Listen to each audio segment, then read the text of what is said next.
Hey, good morning, everyone. Happy Monday to you. Thanks so much for waking up with us. I'm Kyle Averman. And I'm Allison Ross. Hope you all had a great weekend. The work week is here. You ready to go? Oh, I'm ready as ever. It's a big week. It is a huge week, and of course, we will be there all week for you. Yes, for all that election coverage that you need. But if you're heading out the door, let's check in with Matt Jordan to see. Matt, how's that weather outside?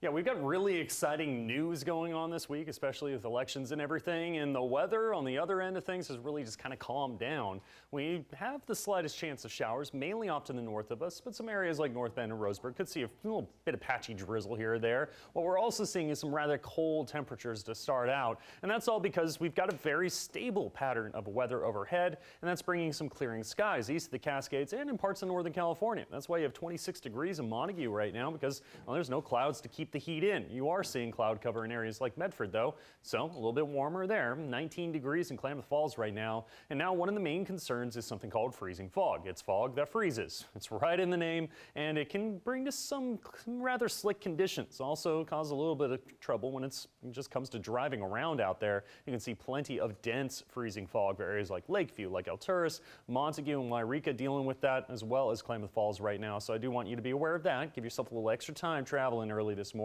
And your radar loop showing where there is cloud cover, you've got above freezing temperatures. Where there isn't, you got freezing temperatures. Just tends to work out that way. That's going to be the trend for really just about the next 7 days. Back to you. All right, Matt, thanks so much. 6:31 on this Monday morning, the midterm elections this week, and elections offices across the country are getting ready for record-breaking turnouts. The latest numbers from the Jackson County Clerk's office show more than 62,000 ballots have been turned in. Democrats have about a 4% lead over Republicans in turnout, but that number could easily change between this morning and tomorrow night. There could be a big group of people who decide to wait till the last minute to vote. As a reminder to voters, you cannot mail in your ballot anymore. The office is now urging anyone who hasn't mailed theirs in to drop them off at an official drop box location. You can find a full list at the website on your screen. That's oregonvotes.gov/dropbox. There's a lot on the ballots this fall. Among all of the candidates to sort through, voters are also considering a number of measures. So we're breaking them down, starting with Measure 102. It's asking voters if local government should be allowed to issue bond measures for privately owned affordable housing projects. A yes vote would allow them to issue bonds, though they'd still need voter approval. A no vote would maintain the constitutional ban on local governments raising money for or loaning money to non-governmental entities.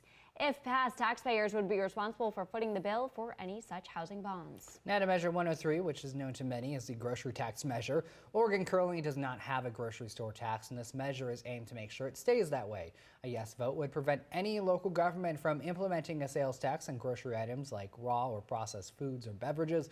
Opponents say this is purely a tax break for corporations and could potentially hurt farmers and small grocers. Measure 104 could impact taxes or tax breaks in the future. The divide is over whether to set a 3/5 supermajority vote for any proposal to increase revenue for the state. Right now, this type of vote only takes place on bills meant to raise taxes. Proponents say this will close loopholes that legislators have been using for years, while opponents say it's reckless and will give special interest groups more protection and a stronger vote in the legislature. Just about 6:34 now. Immigration continues to be a big topic of discussion across the country, and Measure 105 is looking to repeal Oregon's sanctuary state status. Supported by 18 Oregon county sheriffs and 3 state representatives, the measure would allow state agencies to use state resources to find and apprehend those violating federal immigration laws.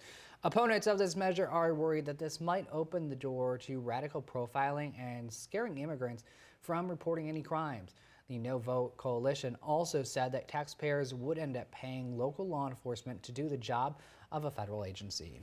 Finally, Measure 106. This measure, if passed, would ban public funds for abortion except under certain circumstances. Public funds under this measure may be used for abortions only if, quote, medically necessary, end quote, or a federal law requires it, such as cases of rape or incest. Supporters say this will free up taxpayers from paying for others' personal choices. Opponents, on the other hand, say the measure is cutting access to abortions for vulnerable people in the state. And we are now less than 24 hours away from polls opening across America for the midterm elections. The final sprint today, President Trump rallies in Ohio, Indiana, and Missouri, crisscrossing the Midwest. He's going after Democrats like Stacey Abrams for running for governor in Georgia. She will make your jobs disappear like magic. A new NBC Wall Street Journal poll shows that one day before the election, Democrats have a 7-point edge among likely voters, while the president's job approval rating remains upside down. Voter turnout has surpassed the last midterms in 17 states. Your time right now is 6:35 on this Monday morning. We're monitoring developing news from around the region. The investigation continues into an officer-involved shooting in Coos County involving 6 officers.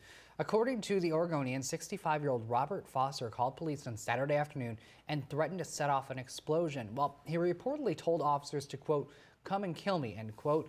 After about a 4.5-hour standoff with Foster, officers did fire. Roberts fired at officers. The 6 officers who fired back are now on paid administrative leave, which is standard in such shootings. The Coos County District Attorney's Office has not released any of those officers' names. The investigation continues this morning into what caused a 3-alarm fire to break out inside of a Medford apartment complex. We first brought you this news as breaking news last Friday. 6 families were displaced and several children were injured, including a 5-year-old who's recovering in Portland with severe burn marks. In a twist, Medford police are also investigating the connection of that fire to a woman who was hit by a car on South Pacific Highway last Thursday night. They say she lives in that very same apartment complex. Police haven't commented any further. 6:36 is the time right now. Let's send it over to meteorologist Matt Jordan. Good morning, Matt. Allison, good morning. Good morning, everyone. Well, where we have cloud cover, we have above freezing temperatures. Where we don't, we're trending towards more cool temperatures and even some areas dropping into the teens. Klamath Falls, for example, coming in at 19 degrees at last check, and a lot of fog out there as well. So there's concerns for freezing fog early this morning, something we're going to see a fair amount of this week as we do have a very stable pattern of air building in. And essentially that means we've got some cold nights, but clearing skies. And, well, during the day, with those clear skies turning to sunny skies, we do warm up a little bit by the afternoon, staying around the mild side though, because it is November. We're not going to warm up too much. Checking out the coast, mostly cloudy with a slight chance of showers. Your highs mainly in the 50s. In the West Valley's mostly cloudy, areas of fog. Your highs also in the 50s, so partly cloudy skies tonight. And east of the Cascades, partly cloudy. Some freezing fog possible this morning. Your highs in the 40s and 50s. Back to you. All right, Matt, thanks so much. I'm on a roll. We have another win on my belt for the UPIC5 Challenge against Steve Miller at Airport Chevy. Last night, it came down to the Green Bay Packers and the Patriots. Obviously, I picked the Patriots, and they walked away with a win 31-17, so better luck next time, Steve. If you want to play, go to KOBI-5.com, click on the Pick 5 Challenge, then cast your vote, and you could walk away with a $100 gas card and be entered to win the grand prize. Congrats. Thanks. I'm very excited about it. 6:38 is the time right now on this Monday morning. NBC5 News at Sunrise is just getting started. Coming up, a prank gone wrong. How this falcon got injured by being a mascot. And protesters crowded Iran's capital over the weekend. We'll tell you why they were out there. And if you're heading out the door on this Monday morning, here's a look at the gas according to GasBuddy.com. Stay with us. We'll be right back.